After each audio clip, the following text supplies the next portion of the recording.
उन्हाळा खूप वाढला किंवा थकवा आला, आजारपणा आली की आठवतं ते नारळ पाणी. पण या नारळामध्ये इतकं गोड पाणी येतं कुठून, असा प्रश्न तुम्हाला कधी पडलाय का? किंवा तुमच्या मुलांनी कधी विचारलाय का? एका उंच झाडाच्या टोकाशी लोंबणाऱ्या एका फळामध्ये इतकं पाणी कसं येतं, ही एक खूप मोठी गंमत आहे. तहान भागवण्यासाठी, पटकन ऊर्जा मिळवण्यासाठी नारळ पाणी चांगलं, कारण त्याच्यात भरपूर पोषण मूल्य असतात. आजची सोपी गोष्ट निसर्गातल्या याच विज्ञानाबद्दल. शहाळं असतं फिकट हिरव्या रंगाचं, यामध्ये पाण्याचं प्रमाण जास्त असतं. पूर्ण वाढ झालेला नारळ असतो तपकिरी रंगाचा आणि यामध्ये पाणी कमी आणि खोबरं जास्त असतं. नारळाच्या झाडाच्या प्रत्येक भागाचा काही ना काही उपयोग होतोच. नारळाची ही झाडं उष्णकटिबंधीय प्रदेशांमध्ये आणि जगभरात काही देशांमध्ये आढळतात.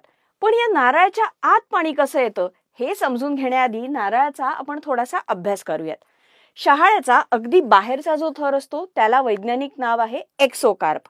हा असतो हिरव्या रंगाचा. त्या खालचा जो तंतुमय भाग असतो त्याला म्हणतात मेसोकार्प.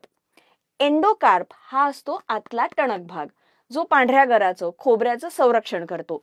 या टणक भागामध्ये एंडोकार्पमध्ये दोन गोष्टी असतात. एंडोस्पर्म म्हणजे गर, शहाळ्यात असते मऊ मलई, तर शहाळ्याचा जसा नारळ होतो त्याचा गर घट्ट होतो आणि त्याचं खोबरं होतं. आणि यासोबतच यामध्ये असतं पाणी, जे नारळ तयार होताना नैसर्गिकरित्या तयार होतं. मग हे पाणी कसं तयार होतं? US National Center for Biotechnology इन्फॉर्मेशनच्या अभ्यासानुसार नारळातलं पाणी हे एक प्रकारचं फिल्टर्ड लिक्विड म्हणजे गाळून आलेलं द्रव्य असतं. नारळाची मुळं ही खाली मातीमध्ये साधारण 5 मीटर खोलीपर्यंत पसरलेली असतात आणि ऑस्मोसिसद्वारे ती जमिनीतलं पाणी शोषून घेतात. नारळाच्या झाडामध्ये मुळांद्वारे शोषलेलं पाणी हे झाडातल्या व्हॅस्क्युलर सिस्टीम म्हणजे एक प्रकारच्या वाहिन्यांद्वारे संपूर्ण झाडामध्ये पसरत असतं. हे पाणी मुळांकडनं वर खोडाकडे चढत जातं. खोडामधनं हे पाणी फळ म्हणजे नारळापर्यंत पोचतं. नारळापर्यंत गेलेला हा द्रव पदार्थ बनतो एंडोस्पर्म. आपण मगाशी संकल्पना पाहिल्या ना, तेच. हे एंडोस्पर्म नारळाच्या वाढीसाठी अन्न किंवा पोषणासारखं काम करतं. यातल्याच काही एंडोस्पर्मचं रूपांतर खोबऱ्यात होतं आणि हे खोबरं शहाळ्याच्या आतल्या भिंतीला घट्ट चिकटून बसतं. काही कालावधीनंतर ते टणक होतं आणि उरलेलं पाणी नारळात तसंच राहतं. नारळामध्ये आतमध्ये हवा असते, म्हणूनच वाळलेला नारळ पाण्यावरती तरंगू शकतो.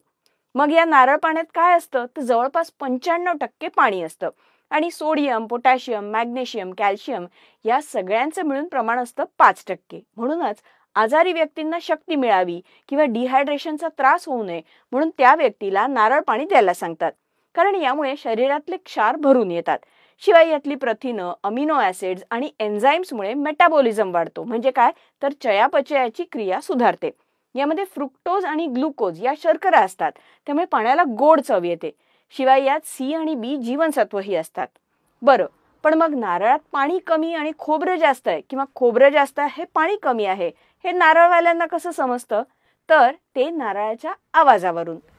जास्त खोबरं आणि पाणी कमी असेल तर नारळात हवा जास्त असते, त्यामुळे आवाज पोकळ येतो. हा नारळ तुलनेने हलका असतो, रंगवर्ण बदललेला असतो. पण पाणी जास्त असेल तर शहाळं जड असतं.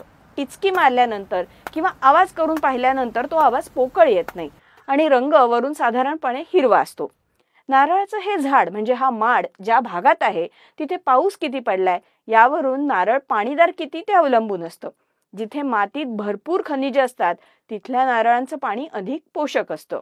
नारळाच्या झाडावर काही रोग पडलाय का, माडांची देखरेख करताना नैसर्गिक खतं वापरली आहेत का, यावरनं देखील नारळ किती चांगला यामध्ये फरक पडतो. ही होती आजची सोपी गोष्ट. कशी वाटली जरूर सांगा आणि तुमच्या मुलांना दाखवायला विसरू नका.